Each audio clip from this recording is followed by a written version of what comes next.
இன்று தலைமையகத்தில் விருப்ப மனுக்கள் பெறுகிற நிகழ்வு தொடங்கியது. சென்னை உள்ளிட்ட வடக்கு பகுதியில் உள்ள 9 மாவட்டங்களை சார்ந்த தோழர்கள் நூற்றுக்கணக்கிலே இன்றைக்கு தலைமையகத்தில் வந்து குவிந்தனர். ஏராளமானோர் தலா 5000 செலுத்தி விருப்ப மனுக்களை ஒப்படைத்திருக்கிறார்கள். தேர்தல் பணிக்குழுவை சார்ந்த பொறுப்பாளர்கள், கட்சியின் தலைமை நிலைய பொறுப்பாளர்கள் இந்த விருப்ப மனுக்களை பெற்று வருகின்றனர். நாளை மறுநாள், அடுத்த நாள் என்று இன்னும் 3 நாள்களில் விருப்ப மனுக்களை பெற உள்ளோம். விருப்ப மனுக்களை தலைமையகத்தில் வந்து பூர்த்தி செய்து தேர்தல் பணிக்குழுவிடம் ஒப்படைக்கிற முன்னணி பொறுப்பாளர்கள் இந்த நிகழ்வுக்காக ஏராளமானவர்களை திரட்டி வருகிற முயற்சியை அல்லது அந்த நிலைப்பாட்டை தவிர்க்க வேண்டும் என்று கேட்டுக்கொள்கிறேன். இது வேட்புமனு தாக்கல் செய்கிற நிகழ்வல்ல, விருப்ப மனு தலைமையகத்தில் ஒப்படைக்கிற நிகழ்ச்சி. ஆகவே இந்த நிகழ்வில் நூற்றுக்கணக்கிலே பொறுப்பாளர்களை அல்லது இயக்கத் தோழர்களை, உற்றார் உறவினர்களை அழைத்து வருவதை தோழர்கள் தவிர்க்க வேண்டும் என்று கேட்டுக்கொள்கிறேன். அதற்கு முக்கிய காரணம், நாம் தலைமையகத்தை வைத்திருக்கிற 100 அடி சாலை என்பது மிகவும் போக்குவரத்து நெரிசல் உள்ள ஒரு சாலை. அசோக் பில்லரிலிருந்து கோயம்பேடு செல்கிற சாலை. ஒரு நாளைக்கு ஆயிரக்கணக்கான வண்டிகள் கோயம்பேட்டிலிருந்து வெளியேறுகின்றன. அதைப் போல ஆயிரக்கணக்கான வண்டிகள் தென் மாவட்டங்களில் இருந்து வட மாவட்டங்கள், மேற்கு மாவட்டங்கள் என்று ஜிஎஸ்டி சாலை வழியாக இந்த 100 அடி சாலைக்கு வந்து கோயம்பேட்டுக்கு செல்கின்றன. ஆகவே மிக முக்கியமான போக்குவரத்து உள்ள ஒரு சாலை 100 அடி சாலை. அதிலே நம்முடைய தலைமையகம் இருக்கிறது. அங்கே கொண்டு வந்து ஏராளமான வண்டிகளை நிறுத்த முயற்சிக்கிற போது போக்குவரத்து நெரிசலும் பொதுமக்களுக்கு இடையூறும் நிகழ்கிறது. எனவே என் உயிரான விடுதலை சிறுத்தைகளுக்கு நான் விடுக்கிற வேண்டுகோள், இது விருப்ப மனு செலுத்துகிற நிகழ்வுதானே தவிர வேட்புமனு தாக்கல் செய்கிற நிகழ்வு இல்லை. வேட்புமனு தாக்கல் செய்கிற போது கூட 3 பேர் தான் அலுவலகத்தில் அதிகாரிகளை சந்திக்க அனுமதிக்கப்படுகிறது. இங்கே நூற்றுக்கணக்கில் தலைமையகத்தில் வந்து குவிகிற காரணத்தினால் நம்முடைய அலுவலகத்திலும் கடுமையான இட நெருக்கடி, சாலையிலும் கடுமையான போக்குவரத்து பாதிக்கும் வகையிலான நெருக்கடி. எனவே இயக்கத் தோழர்களுக்கு நான் விடுக்கிற வேண்டுகோள், உங்களுக்கு மிகவும் நெருக்கமான தோழர்கள் 10 பேர், குறைந்தது 5 பேர், அதிகபட்சம் 10 பேர் என்கிற அளவிலே வந்தால் போதும். இது மிகவும் முக்கியமான ஒரு வேண்டுகோள். அடுத்து, இந்த விருப்ப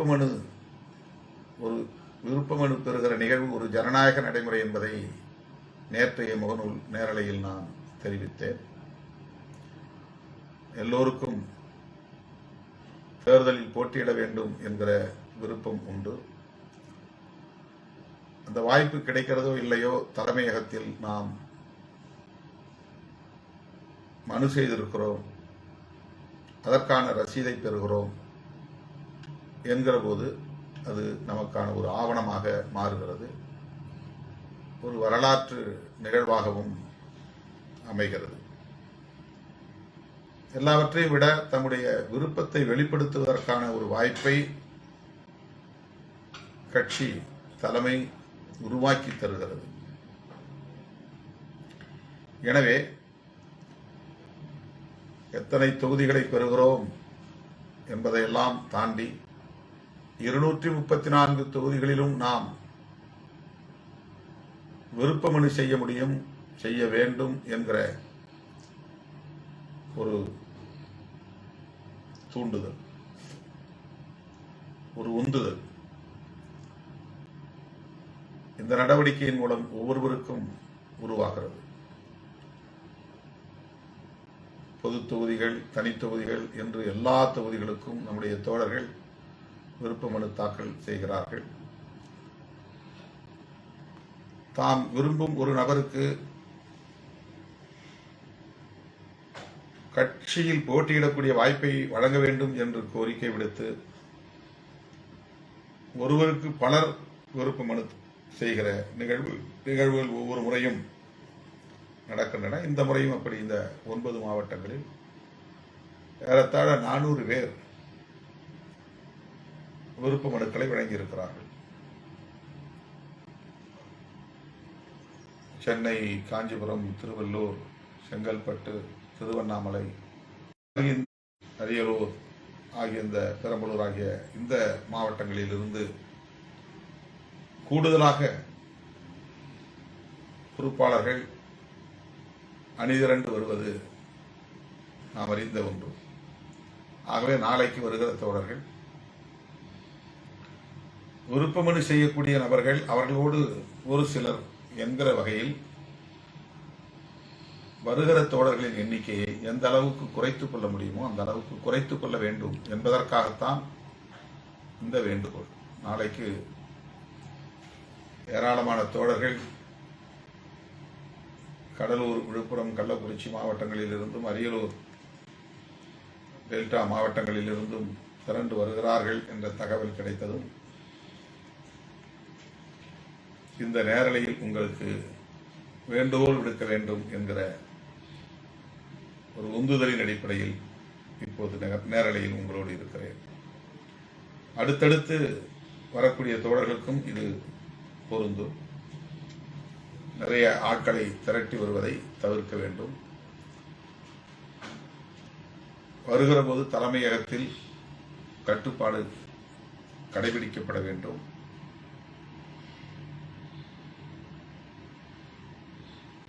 இயக்க தோழர்கள், முன்னணி தோழர்கள் உரிய வழிகாட்டுதல்களை உங்களுக்கு வழங்குவார்கள். கட்சியினுடைய முன்னணி தோழர்கள், தலைமை நிலைய பொறுப்பாளர்கள் இந்த பணிகளை முன்னின்று செய்து வருகிறார்கள் என்பதை நீங்கள் நன்கு அறிவீர்கள். அவர்களுக்கு உங்களுடைய ஒத்துழைப்பு தேவை. அவர்கள் சொல்லும்படி நீங்கள் செயல்பட வேண்டும். விடுக்கிற வேண்டுகோளை ஏற்று நீங்கள் நடக்க வேண்டும். இல்லையே அது கட்டுப்பாடற்ற ஒரு நிலையை உருவாக்கிவிடும். இது மிகவும் முக்கியமான நிகழ்வு. ஒவ்வொருவரும் விருப்ப மனுவை கொடுத்து படம் பிடித்துக் கொண்டு வெளியே வருவதற்கு சில நிமிடங்கள் ஒவ்வொருவருக்கும் தேவைப்படும். ஆனால் அப்படி விருப்ப மனு செய்யக்கூடிய தோழர்கள் 10 பேர், 50 பேர், 100 பேர் என்று வந்து அந்த சிறிய அறையில் அப்படியே தேங்கி நின்று விடுகிற நிலையும் இருக்கிறது. அந்த இடத்தை விட்டு காலி செய்வதில், நகர்வதில் மிகவும் நேரம் எடுத்துக் கொள்கிறார்கள். அதனால் அந்த இடம் நெருக்கடிக்கு உள்ளாகிறது. அடுத்த நபர்கள் அந்த இடத்திற்குள்ளே வருவதற்கு முடியாத அளவுக்கு நெருக்கடி இருக்கிறது. ஆகவே இந்த பணிகளை மேற்கொள்ளுகிற நமது தேர்தல் பணிக்குழு பொறுப்பாளர்கள் மற்றும் தலைமை நிலைய பொறுப்பாளர்கள் என்ன வழிகாட்டுதல்களை தருகிறார்களோ அதற்கு ஏற்ப வருகிற தோழர்கள் விருப்ப மனுவை அளித்துவிட்டு உடனடியாக அந்த இடத்திலிருந்து வெளியேறி செல்ல வேண்டும். அங்கேயே சூழ்ந்து கொண்டு, அங்கேயே நின்று கொண்டு, அங்கேயே காத்திருந்து, அங்கே ஒரு புழுக்கம் ஏற்படக்கூடிய நிலையை உருவாக்கக்கூடாது. ஏனென்றால் நாம் மறுசீரமைப்பு வேலை, அதாவது கட்டிடத்தில் இருக்கிற ஃபேன் போன்றவற்றை எல்லாம் மாற்றி அமைக்கிறோம். ஏசி இல்லை, ஃபேன் இல்லை, இந்த நிலையில் அங்கே கூட்டம் நீண்ட நேரம் காத்திருக்கிற போது புழுக்கமான நிலை ஏற்படுகிறது என்று தோழர்கள் வருந்துகிறார்கள். அவர்கள் காலையில் இருந்து மாலை வரையில் ஒரே இடத்தில் இருந்து அந்த பணிகளை கவனிக்கிறார்கள். அவர்களுக்கு உங்களுடைய முழுமையான ஒத்துழைப்பு தேவை. இரண்டாவதாக, இந்த பொறுப்புகள் நாம் நியமனம் செய்து வருகிற இந்த சூழலில் புதிதாக பொறுப்பு கேட்டு வருகிறவர்கள், வாய்ப்பு தங்களுக்கு இல்லை என்று வருந்தி தேடி வருகிறவர்கள் ஒவ்வொரு நாளும் நூற்றுக்கணக்கிலே, சொல்லப்போனால் 1000 பேருக்கு மேலாக தலைமையகத்தில் வந்து காத்து கிடக்கிறார்கள். அல்லது நான் எங்கே செல்கிறவனோ பின்தொடர்ந்து வருகிறார்கள், அல்லது நான் எங்கே தங்கி இந்த வேலைகளை எல்லாம் பார்க்கிறேனோ அந்த இடத்திற்கு வந்து குவிந்து விடுகிறார்கள்.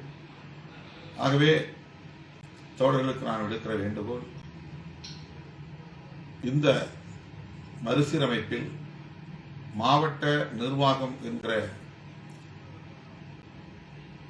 ஒரு அறிவிப்பை மாவட்ட செயலாளர், மாவட்ட பொருளாளர், மாவட்ட செய்தி தொடர்பாளர், மாவட்ட துணை செயலாளர்கள், இளைஞர் எழுச்சி பாசறையின் மாவட்ட செயலாளர்கள், மகளிர் விடுதலை இயக்கத்தின் மாவட்ட செயலாளர், இந்த கீ போஸ்ட்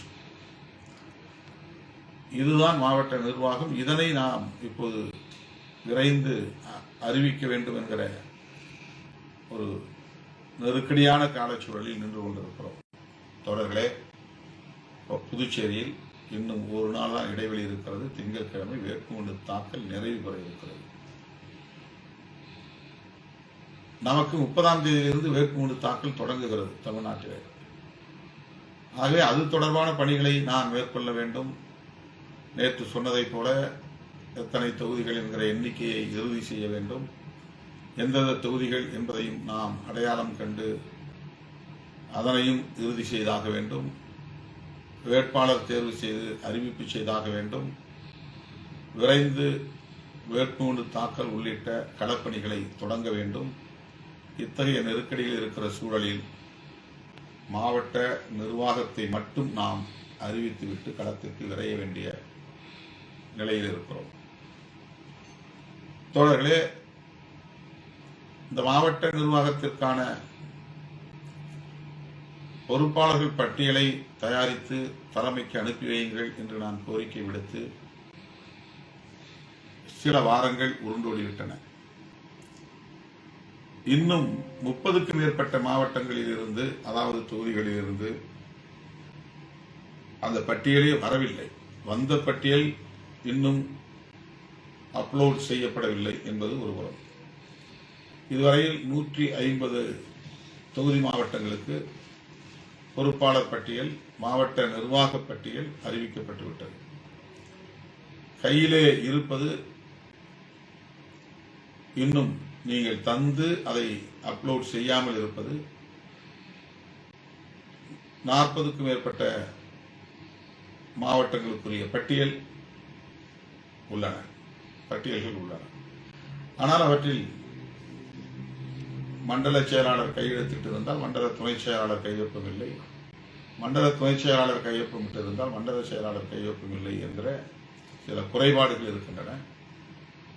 ஆகவே மண்டல செயலாளர்கள், மண்டல துணை செயலாளர்கள் யாரெல்லாம் கையெழுத்திட வேண்டுமோ அவர்கள் சென்னைக்கு வந்து கையெழுத்திட வேண்டும் என்ற தகவலையும் நாம் தெரிவித்திருக்கிறோம். சிலரை தொலைபேசியில் தொடர்பு கொண்டு மாவட்ட செயலாளரோடு கலந்து பேசி மாவட்ட நிர்வாகத்திற்கான பட்டியலை மட்டும் விரைந்து தயாரிக்க வேண்டும், தலைமைக்கு வந்து சேர்ப்பிக்க வேண்டும் என்று வழிகாட்டுதல் தந்திருக்கிறோம். இந்த நிலையில் முற்றாக இன்னும் பட்டியலே இங்கு வரவில்லை, கைக்கு வந்து சேரவில்லை என்கிற தொகுதி மாவட்டங்கள் ரிஷிவந்தியம், ஷோலிங்கர், கெங்கவல்லி, வேலூர், திருச்செங்கோடு, மொடக்குறிச்சி, பெருந்துறை, எடப்பாடி, வீரபாண்டி, சங்ககிரி, திருப்பூர் தெற்கு, தாராபுரம், காங்கேயம், உடுமலைப்பேட்டை, கிணத்துக்கடவு, கோவை வடக்கு, மேட்டுப்பாளையம், கவுண்டம்பாளையம், பொள்ளாச்சி, அரவக்குறிச்சி, மயிலாடுதுறை, மன்னார்குடி, பட்டுக்கோட்டை, திருவையாறு, விராலிமலை, நிலக்கோட்டை, பழனி, வேடச்சந்தூர், ராமநாதபுரம், பரமக்குடி, முதுகுளத்தூர், திருவாடானை, வாசுதேவநல்லூர், பாளையங்கோட்டை, விளவங்கோடு, ஆரணி, இந்த மாவட்டங்களிலிருந்து இன்னும் பட்டியல் தலைமைக்கு வந்து சேரவே இல்லை. 26ஆம் தேதி, இன்னைக்கு 21, 22, 23, 24, 25 4 நாள் இடைவெளி, 26ஆம் தேதிக்குள்ளாக முற்றாக இந்த படிவங்கள் தலைமைக்கு வந்து சேர வேண்டும். இல்லையே மாவட்ட நிர்வாக அறிவிப்பும் நின்றுவிடும். அதுக்கு பிறகு நம்ம இதில் கவனம் செலுத்த போறதில்லை. 26ஆம் தேதியோடு இந்த வேலையை முடிக்க போகிறோம். எந்த வேலை என்று சொன்னால் 234 தொகுதிகளுக்குமான மாவட்ட நிர்வாகத்தை நியமனம் செய்வது. ஆகவே இப்போது நான் படித்த இந்த 30க்கும் மேற்பட்ட மாவட்டங்களில் இருந்து பட்டியல் விரைந்து வர வேண்டும். இந்த வேலையை திறம்பட செய்ய வேண்டும் என்பதற்காகத்தான் மண்டல பொறுப்பாளர்கள் நியமனம் செய்யப்பட்டனர். மண்டல பொறுப்பாளர்கள், அதாவது மண்டல செயலாளர், அந்த குறிப்பிட்ட சட்டமன்ற தொகுதிகளுக்கான மண்டல துணை செயலாளர் மற்றும் மண்டல துணை செயலாளர் பொது நிர்வாகம், இந்த மூவரும் குறிப்பிட்ட அந்த மாவட்ட செயலாளர்களோடு உட்கார்ந்து பேசி யாருக்கும் பாதிப்பு ஏற்படாத வகையில், வருத்தம் ஏற்படாத வகையில், வலி ஏற்படாத வகையில் பட்டியலை தயார் செய்து விரைந்து தலைமைக்கு கொண்டு வந்து ஒப்படைக்க வேண்டும் என்று கேட்டுக்கொள்கிறேன். இந்த பணிகளை செய்வதற்காகத்தான் மண்டல பொறுப்பாளர்கள். ஆகவே 26ஆம் தேதிக்கு மேல் இந்த வேலையை நான் செய்ய முடியாது. நான் 27ஆம் தேதியிலிருந்து முழுக்க தேர்தல் பணிகளில் கவனம் செலுத்த வேண்டிய நிலை இருக்கிறது. இது வந்துவிட்டால் இவற்றையெல்லாம் நான் சரிபார்த்து விட்டு விரைந்து ஒரு நாளைக்கு 5 அல்லது 10 மாவட்டங்களுக்குரிய பட்டியலை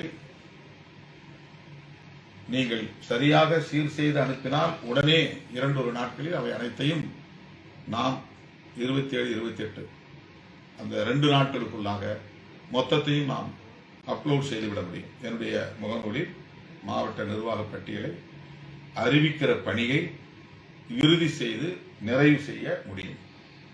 இல்லையே எந்தெந்த மாவட்டங்கள் பட்டியல் வந்து சேரவில்லையோ அந்த மாவட்டங்களில் மாவட்ட செயலாளர் மட்டும்தான் இருக்க முடியும். எந்த நிர்வாகிகளையும் அறிவிக்க முடியாது. ஒன்றியம், நகரம், பேரூர் போன்றவற்றுக்கான பட்டியலை நீங்கள் பொறுமையாக நிதானமாக தயாரிக்கலாம். இதை தயாரிப்பதில் மண்டல பொறுப்பாளர்களுக்கும் மாவட்ட செயலாளர்களுக்கும் கலந்தாய்வு நடைபெற வேண்டும். உங்களுக்குள் பேசி சரி செய்து முழுமைப்படுத்தி கொண்டு வந்து என்னிடத்தில் ஒப்படைக்க வேண்டும். நீங்கள் தனித்தனியே பட்டியல் தயாரித்துக் கொண்டு வந்து மேலும் எனக்கு நெருக்கடி தருவதற்கு அனுமதி இல்லை, இடமில்லை. நீங்கள் உங்களுக்கிடையே விவாதம் நடைபெற வேண்டும், நடத்த வேண்டும் என்பதற்காகத்தான் இந்த ஏற்பாட்டை நாம் செய்திருக்கிறோம் என்று ஏற்கனவே நான் சுட்டிக்காட்டியிருக்கிறேன். எனவே எந்த இடைவெளியும் இல்லாத வகையில் உங்களுக்கு இடையிலே உரிய கலந்தாய்வு நடைபெற வேண்டும். விண்ணப்பித்த அனைவருக்கும் பொறுப்பை வழங்குவதற்குரிய விரிந்த ஒரு தளத்தை நாம் உருவாக்கி இருக்கிறோம். புதிதாக தமிழ் தேசிய எழுச்சி பேரவை, மக்கள் பண்பாட்டு மையம், வெளியீட்டு மையம் ஆகியவை ஏற்கனவே இயங்கிக் கொண்டிருந்தவை 5-10 ஆண்டுகளுக்கு முன்பு. அவற்றை மேலூரி, அதாவது மீட்டு உயிர்ப்பித்திருக்கிறோம். அந்த தமிழ் தேசிய எழுச்சி பேரவை என்பது தமிழ் தேசிய எழுச்சி மாநாட்டுக்கான பூர்வாங்க வேலைகளை செய்ய இருக்கிறார்கள், மாநாடு தேர்தல் முடிந்த பிறகு. எனவே எல்லா துணைநிலை அமைப்புகளிலும் மாவட்ட நிர்வாகிகள் நியமிக்கப்பட உள்ளனர். துணைநிலை அமைப்புகளின் மாநில செயலாளர்கள், மாநில துணை செயலாளர்கள், அந்தந்த துணைநிலை அமைப்பின் மாவட்ட செயலாளர்கள் அல்லது மாவட்ட அமைப்பாளர்கள் அவர்களுக்கான நிர்வாகிகளை நியமனம் செய்கிற முழுமையான அதிகாரத்தை பெறுகிறார்கள். அந்த துணைநிலை, உதாரணத்திற்கு எடுத்துக்காட்டாக மகளிர் விடுதலை இயக்கத்தின் பொறுப்பாளர்களை யார் நியமனம் செய்வது என்றால் அதிலே முதன்மையான அதிகாரம் அந்த துணைநிலை அமைப்புக்குரிய மாவட்ட செயலாளருக்கும் மாநில பொறுப்பாளர்களுக்கும் தான் இருக்கிறது. இதிலே மாவட்ட செயலாளர் பரிந்துரைகள் செய்யலாம், ஒத்துழைத்து வழிகாட்டலாம். அதன் பிறகு அவர்கள் தயாரிக்கிற அந்த பட்டியலில் கையொப்பமிட வேண்டும். ஆகவே இளைஞரத்தில் எழுச்சி பாசறை மாவட்ட நிர்வாகம், மாவட்ட செயலாளர் மட்டும் தான் போட்டிருக்கோம். அதில் மாவட்ட நிதி செயலாளர்கள் போடணும் அல்லது பொருளாளர், இதெல்லாம் பொருளாளர்னே போடுங்க. அதாவது மாவட்ட பொருளாளர் கட்சிக்கு இருப்பது போல மகளிர் விடுதலை இயக்கத்திற்கும் இளஞ்செழுத்தில் எழுச்சி பாசறைக்கும் கட்சியில் என்ன மாதிரியான பொறுப்புகளை நாம் நியமனம் செய்கிறோமோ அதே பெயரில் செயலாளர், பொருளாளர், துணை செயலாளர்கள் நியமனம் செய்யப்பட வேண்டும். துணைநிலை அமைப்புகளிலும் மாவட்ட துணை செயலாளர்களை கட்சியில் எவ்வாறு நியமிக்கிறார்களோ அதே எண்ணிக்கையில் நீங்கள் நியமனம் செய்யலாம். துணை செயலாளர்களில் கூடுதலாக சில இடங்களில் நியமனம் செய்ய வேண்டிய தேவை இருக்கிறது என்றால் அதை நீங்கள் தாராளமாக செய்யலாம். அதில் எந்த ரெஸ்ட்ரிக்ஷனும் இல்லை, கட்டுப்பாடும் இல்லை. ஒன்றிய செயலாளர்களை நியமனம் செய்வது துணைநிலை அமைப்புகளுக்கும் உண்டு, கட்சிக்கு மட்டுமில்லை. ஒன்றிய செயலாளர், ஒன்றிய பொருளாளர், ஒன்றிய துணை செயலாளர்கள், நகர செயலாளர், நகர பொருளாளர், நகர துணை செயலாளர்கள், இதிலே நிர்வாக குழு உறுப்பினர்கள் 2 பேர் 3 பேர் போடலாம். செயற்குழு உறுப்பினர்கள் 5 பேர் 7 பேர் போடலாம். யாரையும் விட்டுவிடக்கூடாது, எல்லோருக்கும் வாய்ப்பளிக்க வேண்டும். ஏற்கனவே மாவட்ட பொறுப்புகளில், மாநில பொறுப்புகளில் இருந்தவர்களை நிர்வாக குழு உறுப்பினர், செயற்குழு உறுப்பினர் என்கிற பொறுப்புகளில் நியமிக்கக்கூடாது. அவர்களுக்கு மறுபடியும் மாவட்ட நிர்வாகத்தில் துணை செயலாளர்களோ அல்லது பொருளாளர், செய்தி தொடர்பாளர் என்கிற அளவிலோ நியமனம் செய்ய வேண்டுமே தவிர அவர்களை நிர்வாக குழு உறுப்பினர், செயற்குழு உறுப்பினர் என்று நியமிக்கக்கூடாது. அந்த இடத்தில் யாரை நியமிப்பது? ஒன்றிய பொறுப்பாளர்களாக, துணை செயலாளர்களாக, நகர பொறுப்பாளர்களாக அல்லது நகர துணை செயலாளர்களாக இருப்பவர்களை மாவட்ட நிர்வாக குழு உறுப்பினர், மாவட்ட செயற்குழு உறுப்பினர் என்று நியமனம் செய்யலாம். அல்லது புதிதாக கட்சியில் சேரக்கூடியவர்கள், இதுவரையிலும் எந்த பொறுப்பிலும் இல்லாதவர்கள், அவர்களுக்கு வாய்ப்பளிக்க வேண்டும் என்று எண்ணுகிற போது அவர்களை மாவட்ட செயற்குழுவோ அல்லது நிர்வாக குழுவோ உறுப்பினர்களாக சேர்க்கலாம். மிகவும் ஆக்டிவாக திறம்பட வேலை செய்யக்கூடியவர்களாக இருந்தால் அவர்களை மாவட்ட நிர்வாகத்திற்குள்ளே துணை செயலாளர் வரையிலும் கொண்டு வரலாம். இதை ஏற்கனவே நான் பல முறை சொல்லியிருக்கிறேன். எனவே துணைநிலை அமைப்புகளை பொறுத்தவரையில் மாவட்ட நிர்வாகம், ஒன்றிய நிர்வாகம், பேரூர் நிர்வாகம், நகர நிர்வாகம் அல்லது மாநகர நிர்வாகம் ஆகியவற்றிற்கு பொறுப்பாளர்களை நியமனம் செய்கிற அதிகாரத்தை அந்த பகுதியை சார்ந்த அந்த துணைநிலை அமைப்பின் மாவட்ட செயலாளர்களுக்கும் மாநில பொறுப்பாளர்களுக்கும் இருக்கிறது. மாவட்ட செயலாளர்கள் மகளிர் விடுதலை இயக்கத்தின் மாவட்ட செயலாளரை நியமித்து விட்டீர்கள். ஆனால் அதன் கீழே பொருளாளர், துணை செயலாளர்களை நியமிக்கிற அதிகாரத்தை அந்த மாவட்டத்தை சார்ந்த மகளிர் விடுதலை இயக்கத்தின் மாவட்ட செயலாளருக்கு உண்டு. அதை நீங்கள் அனுமதிக்க வேண்டும். உங்கள் பரிந்துரைகளை செய்யலாம், அது வேறு. இவரை போடுங்கள், அவரை போடுங்கள் என்று நீங்கள் பரிந்துரை செய்யலாம். இறுதி முடிவெடுக்கிற அதிகாரம் அந்த மாவட்ட செயலாளருக்கு உள்ளது. அதை மானிட்டர் செய்கிற பொறுப்பு அந்த துணைநிலை அமைப்பின் மாநில பொறுப்பாளர்களுக்கு இருக்கிறது. இதில் மண்டல செயலாளர்களின் பாத்திரம் என்ன என்று நீங்கள் கேட்கலாம். நீங்களும் அந்த கலந்தாய்வில் பங்கேற்கலாம். ஆனால் அதில் இறுதி முடிவு செய்கிற முழுமையான அதிகாரம் துணைநிலை அமைப்பின் மாவட்ட செயலாளர்கள் அல்லது மாவட்ட அமைப்பாளர்கள், துணைநிலை அமைப்புகளின் மாநில செயலாளர் அல்லது மாநில துணை செயலாளர்கள், இவர்களோடு கட்சி மாவட்ட செயலாளரும் மண்டல பொறுப்பாளரும் இணைந்து வழிகாட்டலாம், பரிந்துரைக்கலாம், ஒத்துழைக்கலாம். ஆனால் அதை இறுதி செய்கிற அதிகாரம் அந்த துணைநிலை அமைப்புகளின் பொறுப்பாளர்களுக்கே உள்ளது என்பதை நீங்கள் புரிந்து கொண்டு அதற்கு ஏற்ப அவர்களுக்கு இணக்கமாக இருந்து பணியாற்ற வேண்டும் என்று நான் வேண்டுகோள் விடுக்கிறேன். இது மிக முக்கியமான ஒரு அறிவிப்பு. இதையெல்லாம் நீங்கள் தயாரித்து வைத்துக் கொண்டால் வாய்ப்பு இருக்கிற போது நான் சரிபார்த்து இடையிடையே அவற்றை என்னுடைய முகநூலில் பதிவேற்றம் செய்ய வழிகாட்டுதல் தருவேன். இல்லையெனில் இவற்றையெல்லாம் தயார் செய்து துணைநிலை அமைப்புகளுக்கான பட்டியல், கட்சியின் ஒன்றிய நகர பேரூருக்கான பட்டியல், இவை அனைத்தையும் நீங்கள் தயார் செய்து தேர்தல் முடிந்ததும் கையோடு வந்து என்னிடம் ஒப்படைத்து விடுங்கள். அதன் பிறகு உங்களை நான் தேவைப்படுகிற போது அழைத்து உங்களோடு கலந்து பேசி அதை முறைப்படி அறிவிப்பேன். விண்ணப்பித்து விட்டு காத்திருக்கிற தொடர்கள், ஏற்கனவே மாவட்ட செயலாளர்களாக இருந்து 2.5 ஆண்டுகளாக இன்னும் பொறுப்பில்லாமல் காத்திருப்பவர்கள், இப்போது பொறுப்பை வேறு பொறுப்புக்காக விண்ணப்பித்து விட்டு அதற்காக காத்திருப்பவர்கள், அனைவருக்கும் நான் விடுக்கிற வேண்டுகோள், உங்கள் அனைவருக்கும் நீங்கள் எதிர்பார்க்கக்கூடிய அளவுக்கான பொறுப்புகளில் நியமனம் செய்ய முடியும். அதற்கான வாய்ப்புகள் ஏராளம் உள்ளன. எனவே இப்போதே அறிவிக்க வேண்டும் என்கிற பதற்றம் தேவையில்லை. அறிவிக்கப்படாமல் இருப்பதனால் இனி அறிவிக்க மாட்டார்கள் என்ற ஐயமும் தேவையில்லை. தேர்தல் நெருங்கிவிட்ட நிலையில் தற்காலிகமாக இந்த பணிகளை நாம் நிறுத்தி வைத்துவிட்டு ஒரு மாத காலத்திற்கு நாம் தேர்தல் பணிகளை, ஒரு மாத காலம் கூட இல்லை, 30ஆம் தேதிக்கு பிறகு நாம் தொடங்கினால் வெறும் 20 நாட்கள் தான். அந்த 20 நாட்களில் நாம் தேர்தல் பணியை மிக விரைவாக செய்ய வேண்டிய ஒரு நெருக்கடி இருக்கிறது. எனவே இயக்கத்தோழர்கள், இப்போதும் நான் பேசிக் கொண்டிருக்கிற போது இந்த விடுதியின் கீழே வாசலில் நூற்றுக்கணக்கானவர்கள் காத்து கிடக்கிறார்கள். நான் இருக்கும் இடம் தேடி வர வேண்டாம் என்று எவ்வளவோ நான் வேண்டுகோள் விடுத்தாலும் இயக்கத்தோழர்கள் மணிக்கணக்கில் வந்து காத்திருப்பது எனக்கு சங்கடத்தை தருகிறது, வேதனையை தருகிறது. தோழர்கள், இன்றையோடு சென்னைக்கு வருவதை நிறுத்த வேண்டும், தவிர்க்க வேண்டும் என்று கேட்டுக்கொள்கிறேன்.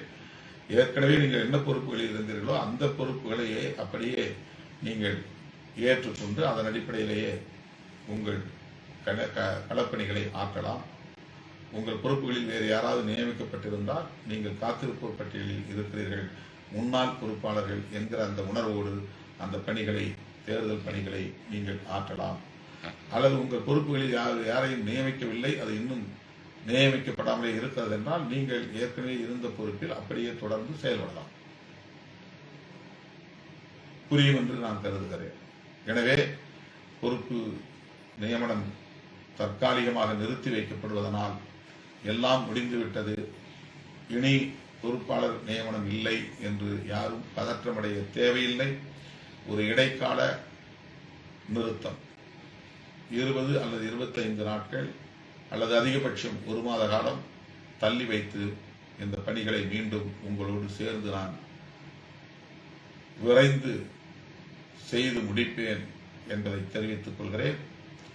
நாளை விருப்ப மனு அளிக்க வருகிறவர்கள் நான் வந்து அங்கே இருப்பேன் என்ற எதிர்பார்ப்போடு வருவீர்கள். ஆனால் அப்படி என்னால் அங்கே வர இயலாத நிலை உள்ளது.